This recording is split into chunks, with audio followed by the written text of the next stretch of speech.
Hi guys, it's Miss Sarah, and I want to tell you guys about a really cool series that I read called Bibbidi Bobbidi Academy by Kallie George. So it's time for fairy godmothers and fathers to take center stage. Welcome to Bibbidi Bobbidi Academy. Well, in the first book of this new series, Rory Spellington is beginning her first year at Bibbidi Bobbidi Academy, where she will have to learn how to be a fairy godmother. Though unfortunately, Rory is a bit behind the rest of her classmates. You see, she grew up in the human world instead of the magical world. So instead of learning spells, she spent a lot of her time just learning basic human skills. And now, as a result, some of Rory's spells do come out a little wonky. Rory really wants to impress all her new classmates and her teachers. So when she's given her assignment to grant a child's dearest wish, she starts to worry maybe she's not up to the task. Well, will she be able to complete her first mission and prove she has what it takes to be a fairy godmother? You have to read and find out. This is a perfect series for anyone who loves just a little bit of Disney magic. And if you enjoy Rory's story, you'll probably enjoy May's too, and even more to come in this series. I hope you enjoy.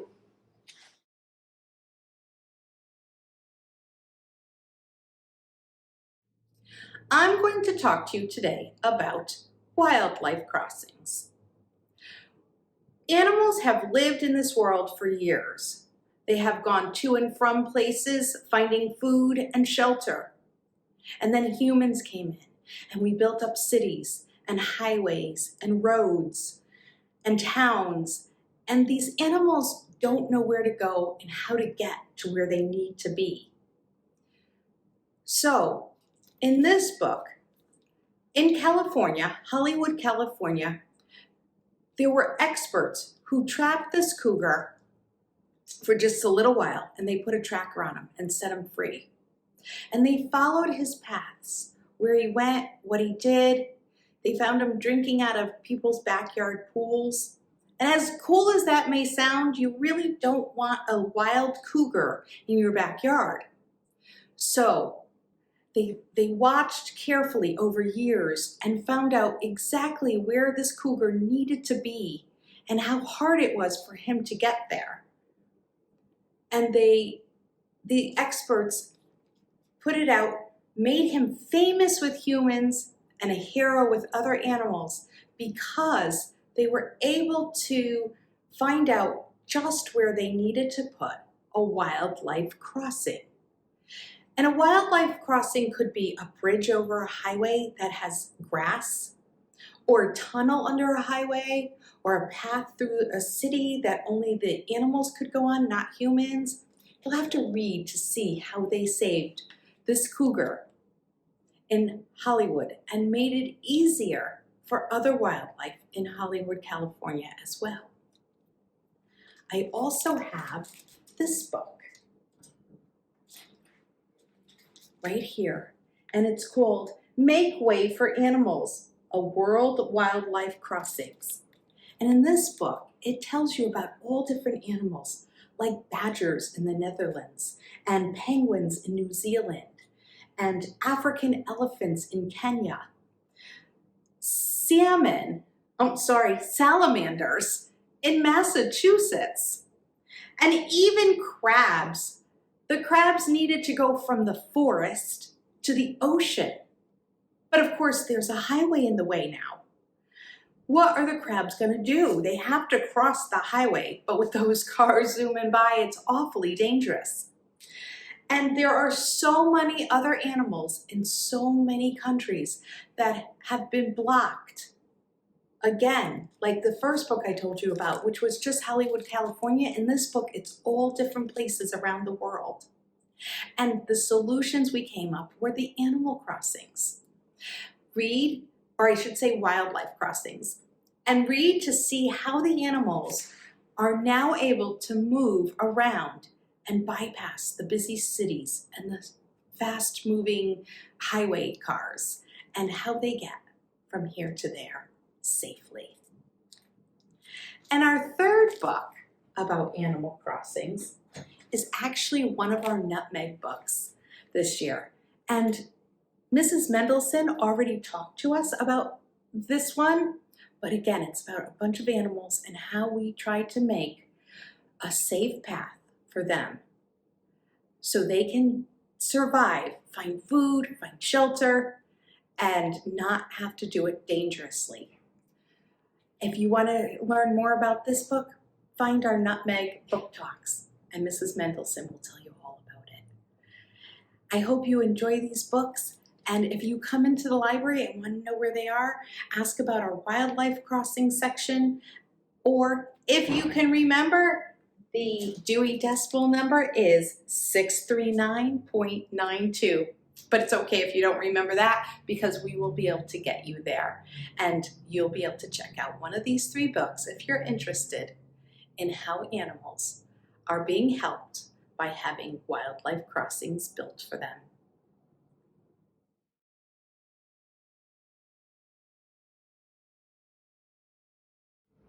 Hi, I'm Rebecca, and I'm here to tell you about one of my new favorite picture books called Nothing Special by Desiree Cooper.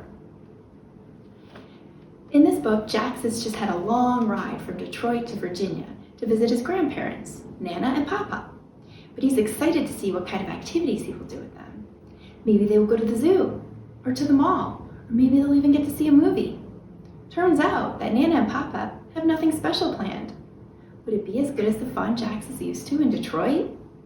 Maybe you would like to have a day filled with nothing special. Read this book on your own or with someone you love to see just how much fun Nothing Special can be. After you read, be sure to go back and take a careful look at the illustrations. Illustrator Beck Sloan uses textiles, which is a fancy word for cloth or fabric, to make all of her pictures. And you just might notice that the green grass looks like a green carpet, and the playscape looks like a pair of brown corduroys. What a fun way to make pictures. Enjoy.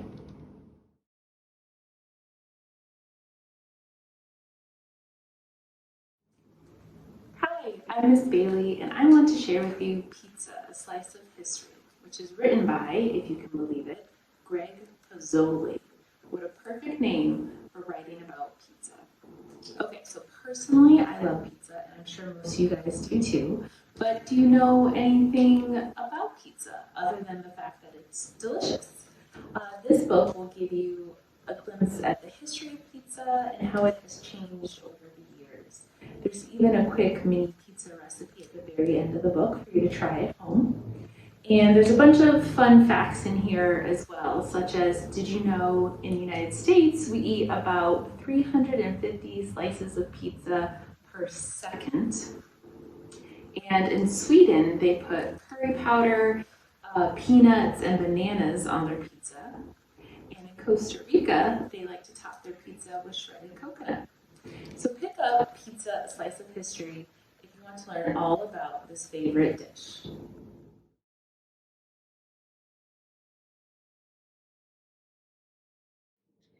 The Real Dada Mother Goose, A Treasury of Complete Nonsense by John Scieska.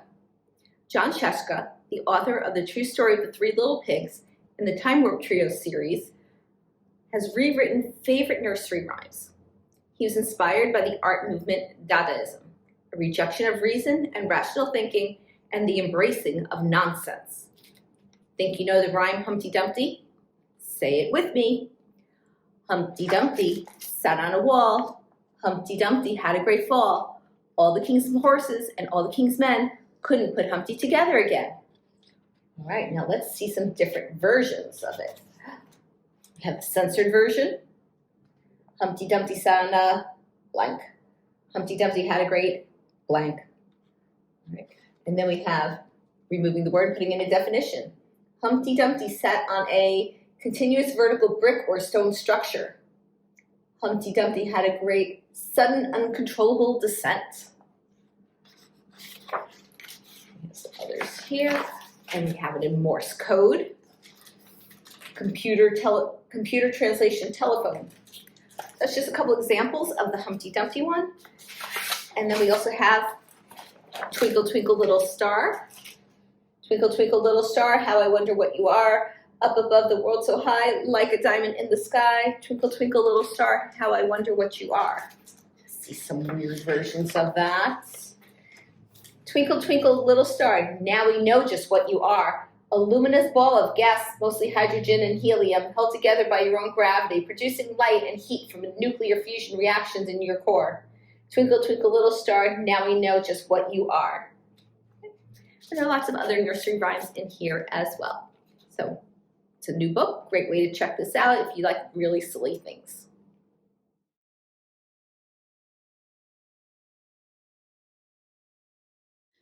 Sherlock Chick is written by Robert Quackenbush, and this is a series that was actually around when I was a little girl, and now has been republished for a new generation of readers.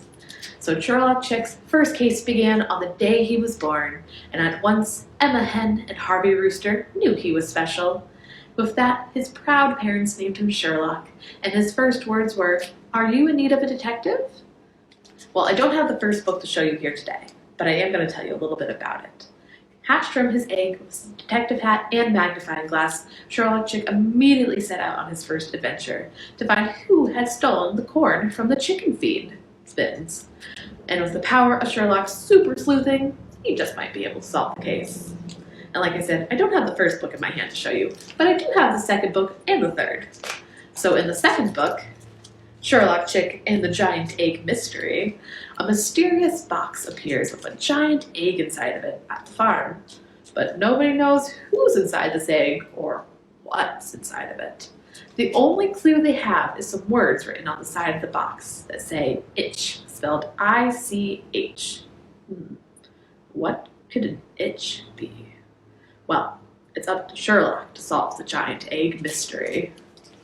And in the third book of the series, Sherlock Chick and the Case of the Night Noises, all the farm animals keep being woken up late at night by some mysterious loud noises. But when everybody arrives at the scene of the crime, there's no one there. Who can solve the case of the night noises? Why, Sherlock Chick, that's who.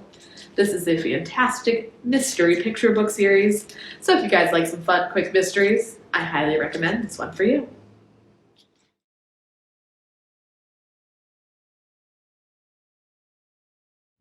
Hi, you've heard of tater tots, right? Well, how about tater tales? This new graphic novel series by Ben Clanton is about a family of mutant potatoes named Rot, Snot, and Tot. And in the first book, The Greatest in the World, Rot wakes up one day feeling like the greatest in the world, but his older brother Snot disagrees. In order to decide which spud is the greatest, they decide to have a contest. Mutant potatoes love contests. Who will be the judge? Rot's best friend Worm or their little sister Tot? This fun and silly book is sure to teach you all sorts of words for potatoes. It is filled with spectacular puns and a relatable family dynamic. Who will you cheer for in the Greatest in the World contest, and who will win? Read to find out.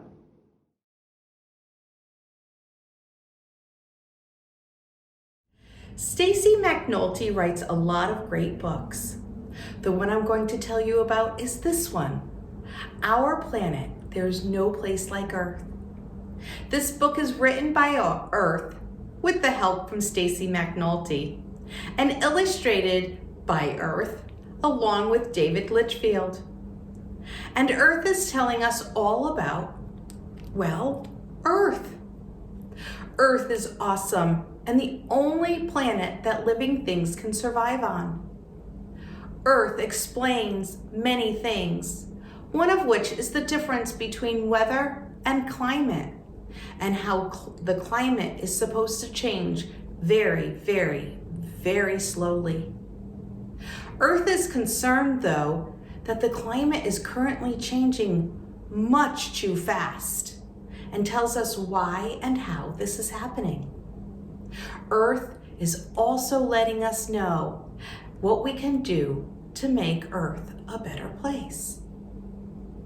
It's a wonderful, fun, informative book. If you like Our Planet, There's No Place Like Earth, try other books in Stacy McAnulty's Our Universe series. We have them all. Earth, my first 4.54 billion years. Ocean, waves for all. Moon, Earth's best friend. Mars, Earthlings welcome. Sun, 1 in a billion. And coming soon, Pluto, not a planet, not a problem. I hope you enjoy these wonderful Our Universe books.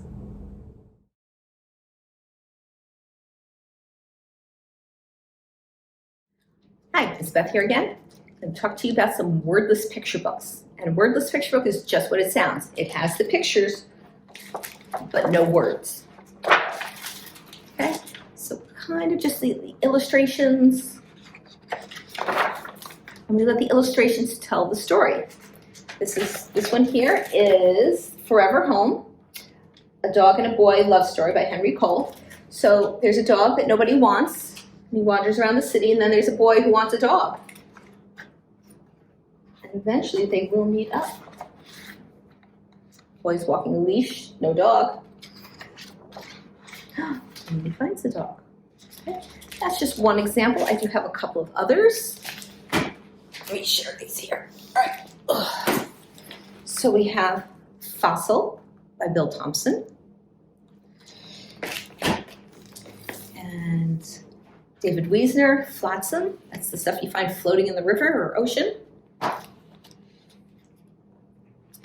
And we have Hike. This is a newer one by Pete Oswald. Let me share some pictures in here. So, family going on a hike.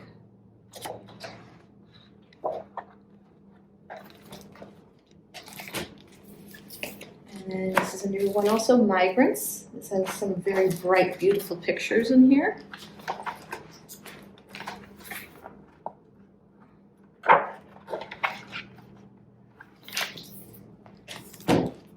And then we also have the Flora series. This is Flora and the Peacocks. So not only is this a wordless picture book, but it also has some little pop-ups. I lift the flaps. All right. And, sorry, don't mind the bookmark. We do have a bookmark that lists several of the wordless picture books, including some of the ones that I mentioned today. So if you'd like to try a wordless picture book, come to the library and check one out today. Thank you.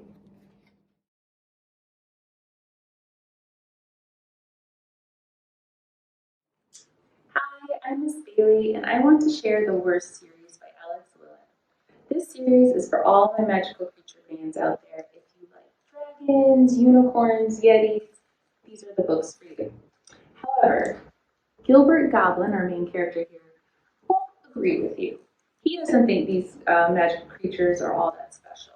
In fact, he believes that goblins should be the ones that everyone is interested in and talking about. And he wants to prove it to you. So in Unicorns Are the Worst, which is the first book that was published, Gilbert wants to show you how unicorns are only good for leaving a mess. All they do is just leave glitter everywhere. In Dragons Are the Worst, which I don't have with me today, it's currently checked out, Gilbert points out how dragons can melt every ice cream cone in a 1 mile radius. Who really likes that, right? And in the newest book, Yetis Are the Worst, Gilbert is just sick and tired of people thinking how cool and mysterious Yetis are. He wants to reveal how horrible they can be. And there's no way, right, that Gilbert could be wrong. So start with Unicorns Are the Worst to discover just what happens to Gilbert as he sets out to prove that goblins are the best. I hope you enjoy this series.